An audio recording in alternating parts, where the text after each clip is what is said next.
Hello, everyone. Thank you for listening to another episode of Dan Tony Sports. My name is Dan Snyder. At the moment, I'm joined by Tony Casper and Dan Beebe. Guys, how are you doing tonight? Doing well. All right. That's good to hear. I'm sure we're all doing better than our teams are, we'll get to that. Dan O'Shea should be joining us in just a few moments. So we got a lot of good stuff to talk about. We got college football. We got NFL. Obviously, we've got our Alonzo Ball update, and it's a good one this week. So without further ado, let's get to our poem, yeah? Mm-hmm. The first week sucked, the second did too. The Lions spoiled the home opener for Big Blue. The Panthers and Bills played a forgettable game. The Cardinals and Colts were also lame. The Jets were bad, but they didn't give up. But maybe they should learn when enough is enough. The Thursday night game was really, really bad. Young Ho Koo must be really, really sad. The Bears looked weak, but that's about par. The Seahawks were exposed for the dumpster fire they are. The Falcons look strong, maybe even great, but the Packers starting running back wears 88. We will close with the Cowboys. They made me want to cry. But give credit to Trevor Siemian. He looks like their guy. That he does. That's true. That's a very accurate poem for this week. I will give it to you on that one. Everything I agree with. Do you like that little slash to Ty Montgomery? Mm-hmm. Your running back wears number 88. You know, that's funny because I was having that conversation with somebody on Sunday. I find it weird that he still is just being able to wear number 88 because he's now listed as a running back on the depth chart. Yeah, running backs are able to wear anything up to 45. Typically, yeah. And anything above 85. Oh, really? Just no running back ever does because it's obnoxious. Right. Okay. Yeah, so it's stupid. But I digress. All right, we're going to start off talking about college football. Before we get into anything, College Game Day on Saturday will be in Times Square. For the first time ever, it's not going to be on a college campus. Interesting. Why are they doing that? Because they're stupid. Oh, well. I mean, I could have given myself that answer. Because they are stupid. You created this cult following of college kids who love college football, and now you're going to take it away from the college kids? I just don't understand the reasoning behind it. Like, what's your appeal? What's their end game here? I'm sure the end game is to just to try and get more people to watch. But I mean, it takes up 3 hours of ESPN on Saturdays. Yeah, and it's in the morning before noon. Yeah. I mean, first of all, there's times where I don't get up until noon because there's no games on yet. Oh, I love College Game Day, so I get up and watch it. I will every once in a while. Like I try and wake up at a reasonable time that I can get all acclimated before I can see the picks. Because I like to see the picks. I like to see where everyone's going to land. Some of the extra hoopla that they do, I don't really need, so I'll have it on in the background in the morning. But I don't know. New York City is baffling to me. Where is he doing it? Central Times Park? Square. Times Square. Yeah, that's convenient. I mean, I would understand if you had like a marquee matchup in MetLife Stadium, or if you even had a marquee matchup in like Yankee Stadium. Yeah. Like that would make sense. But why are they doing it here? Is there any game going on anywhere around? No, St. John's isn't playing at home. I don't think. Neither are Fordham or Columbia. So I don't even think there's a New York City game. In New York City. Not a Division I anyways. I don't know how I feel about that. I mean, honestly, there's no reason why they're not in Iowa for the Penn State-Iowa game. I think that's like where they should be. That's like the marquee matchup of the week. And not to mention, I mean, it'd be a good place to put it. It's a nice Big Ten game. Kinnick is a rowdy college area. Man, with the pink locker rooms. Well, whatever edge you need, guys. Whatever edge you need. And we're going to get into that in just a moment. But I feel like this is such a stupid move on ESPN's part. And they really should have thought this through. Because why have college game day where there's no college football? Right. That True. doesn't make sense. That'd be like me, trying to go to a Bernie Sanders rally, in Alabama. I was just going to say Alabama. Or a anti-incest rally in Alabama. It doesn't make sense. As we're now joined by Dan O'Shea. I think it's an effort to reach out to some of the North that's not as deep into college football. Get some New York City people to maybe pay some attention. I don't know if it'll work, but I mean it's just one game day, so. Yeah, but it's like it's a slap in the face because they told Albany versus Richmond last year that we don't think there's going to be enough interest in the game, so we're not going to go there. That's why they finished second to, I don't remember who it was. So now you're going where there's no game at all? That's true. That's true. That's a Get fair out of point. here. That's a fair point. Even if they wanted to say, you know what, we're going to be there for the Columbia game. We know it's not in Manhattan, but, by the time the game starts, there'll be no problem getting from Manhattan to Columbia. Or to the Queens for Fordham. Or wait, Fordham's not in Queens. Fordham's in the Bronx. Yeah. There's Yeah. two It's still- different ones. Yeah, still- or Queens for St. John's. So Yeah. it just Creativity knows no bounds, apparently. it grinds my gears, and that's why I think a lot of people are really starting to get fed up with ESPN.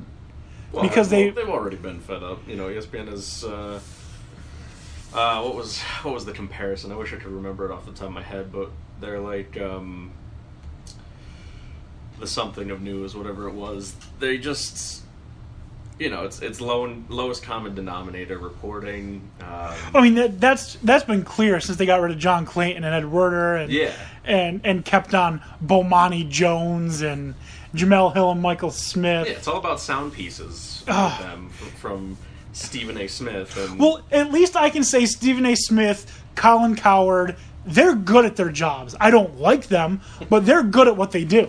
They still have that at least shred of journalistic integrity, any semblance of actually trying to get information rather than regurgitating politics. okay, So, I'll grant that. They're annoying as all hell, but I'll grant oh, that. of course they are. Of course they are. Terrible. But I'm not even going to get to that's not podcast worthy stuff. All right, so we're gonna move on from College Game Day being in the wrong place to something a little more relevant, and that's going to be the NCAA football top 25. Now, can anyone venture a guess without looking at my list? Who's number one? Alabama. Alabama. Yay. You do one Do you through have two four. at Clemson? Okay, if anyone can do 1 through 4 without looking at a list just off the top of their head, they will get a prize. I see Dan Beebe smiling, so he's memorized it already. Let's see if anyone else knows it besides Dan Beebe.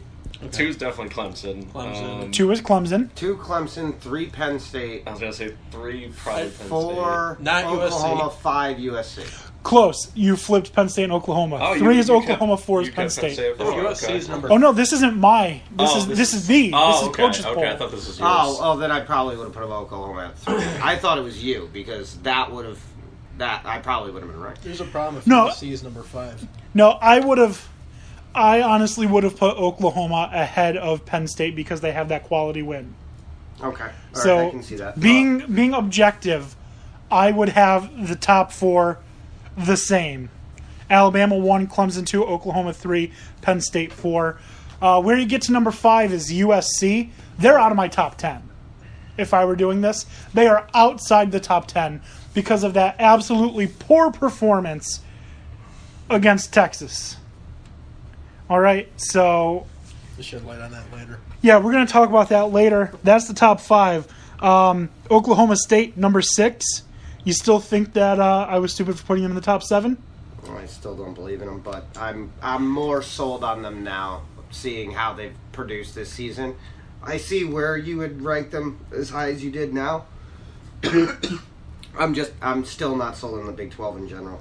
Yeah, Oklahoma had their big win. That's fine, but Number 7 is Washington. Number 8 is Michigan. Number 9 is Wisconsin. And 10, Ohio State. So even with Ohio State losing, we still have 4 Big Ten teams in the top 10. Pretty impressive. 3 in a row, Michigan, Wisconsin, Ohio State at 8, 9, and 10. Then we get at number 11 is Georgia. Number 12 is Florida State. Then Virginia Tech. Then Miami. So they've got 3 in a row, the ACC does. Auburn, who looked like an absolute joke of a football team. Did not look good. No. TCU, Mississippi State. TCU was 16, Mississippi State 17. Washington State at number 18. Louisville, who got absolutely manhandled by Clemson, at number 19. Did not see that coming. Florida at 20. South Florida at 21. San Diego State makes their first appearance in the top 25 at 22 after they upset Stanford. Number 23 is Utah. Number 24 are the Ducks of Oregon, cracking the top 25 for the first time this year. And then loser State University. LSU.